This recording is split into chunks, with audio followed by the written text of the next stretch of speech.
Eskom has announced that stage 6 load shedding will continue until midnight and blames this on the unlawful strike at its power plants. Just to clarify, if you're just tuning in, an update on the power grid. We're now in stage 4 of load shedding. That's set to last until 4 this afternoon. Stage 6 then kicks in from 4 to 10 o'clock at night. Eskom workers, as we know, have been on strike demanding wage increases, but Labour experts have warned that rising inflation may influence wage talks that are expected to resume today between unions and the power utility. So let's bring in labour law expert Denver Brandt, who joins us via our video link this morning. Denver, it's great to talk to you. Thanks very much for coming on. Let's first begin with the sympathy that the public ordinarily would have for public sector workers insofar as wage negotiations are concerned. I think it's fair to say that sympathy does not extend this time to this Eskom strike. Good morning, and thank you to you and your viewers.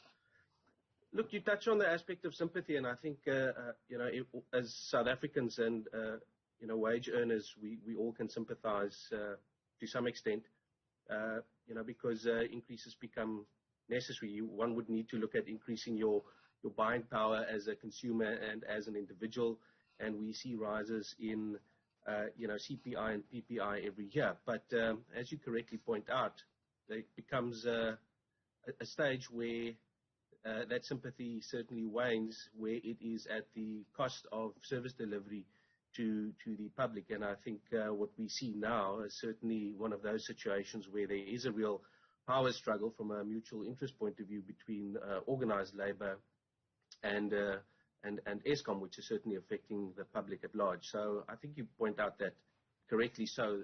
At some stage, that sympathy certainly wanes, and unfortunately in some cases that is where the power struggle between employer and organized labor does end up, unfortunately, is in industrial action, whether that be protected or unprotected industrial action.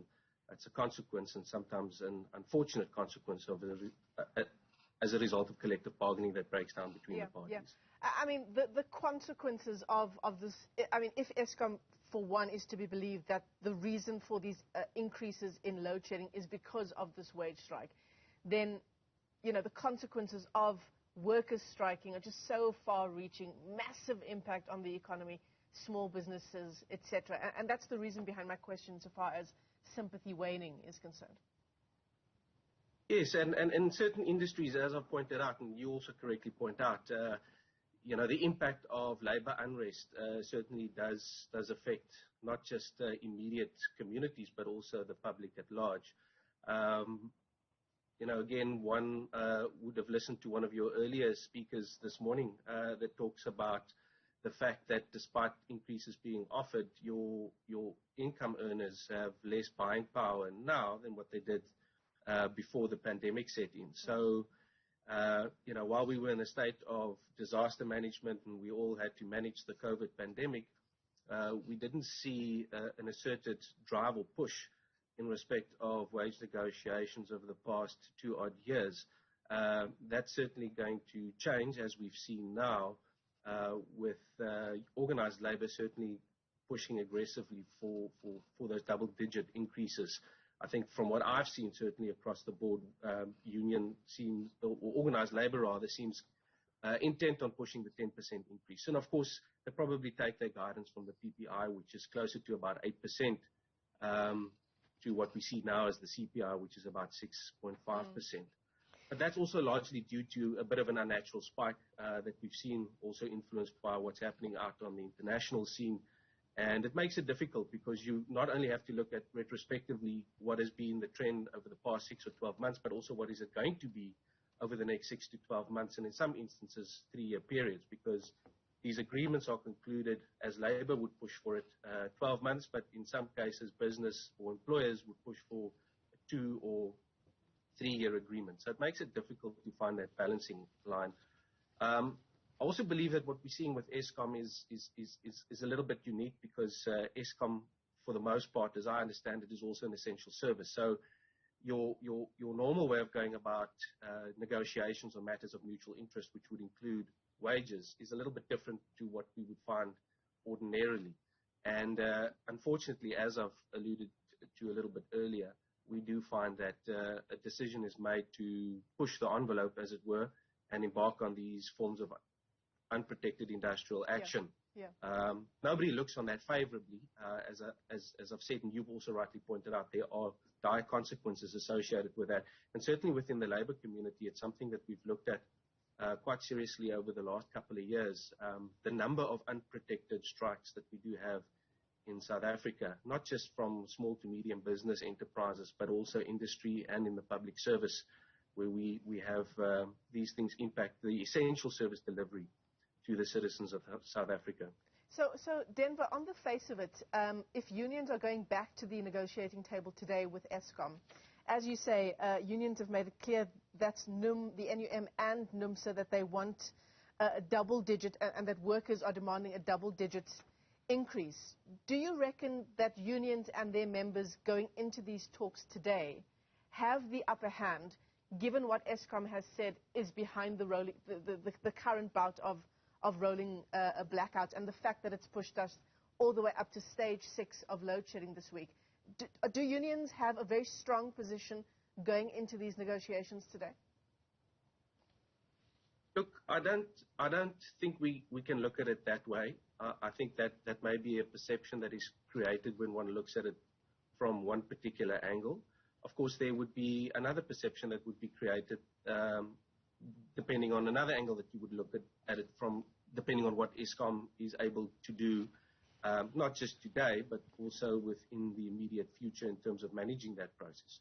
Of course, there is major risk associated with the continuation of unprotected industrial action, and that's the biggest thing that organized labor have to plan for and would have to deal with, because at the end of the day, the longer this continues, yes, it has an effect on the service delivery, but it also places at risk job security for a large number of people. And of course, unions survive on membership, and if that membership is affected as a result of a large number of employees losing their jobs, then by implication, you're affecting your own organization and the ability to provide a service to its members, but also to survive as a business. So there's major risk for organized labor here as well, in the collective and also for the individual members, because the most serious consequence that flows from this is that people will lose their jobs the longer this process carries on. Of course, another thing also that it allows business to look at is, well, how do we mitigate potential labor unrest moving forward? And that's where in the past a lot of businesses learn from forms of unprotected industrial action. It results in fast tracking of automation. So, there are other consequences, long-term consequences, that also come into play, not just the immediate ones where people may lose their jobs, but also further restructuring that would result in further job losses going forward. Because again, one has to look at how do we mitigate this going forward. Yeah. So I don't want to say that the unions have an upper hand in achieving a 10% increase. It may be that that increase is taken, the proposed 7%, if what I've looked at recently is correct, that Eskom has put on the table. If that gets taken off the table or they don't accept it, well, again, the union, the employers called the bluff, the unions, and they set at 7%. But again, there would be consequences associated with the action on the part of organized labor. Yeah, 5.3% was the initial offer that Eskom had made, and then following that unprotected strike action that's still underway, going up to 7%. You've talked about the issues around the spike in inflation influencing these wage talks today.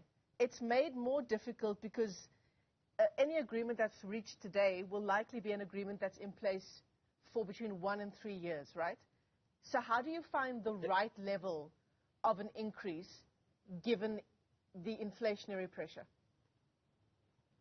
Look, that's probably the most difficult part. And again, just based on what we've recently seen. But I think it's also driven by the fact that we must consider other factors here. In the past 2 years, we've probably seen a decline in union membership in South Africa, where, organized labor has formed the backbone of the collective labor drive for many, many years in South Africa. So organized labor also has its own challenges that it has to manage, not just in the short term, but also in the long run, if they are going to stay relevant, as some people have commented in the media and in the press.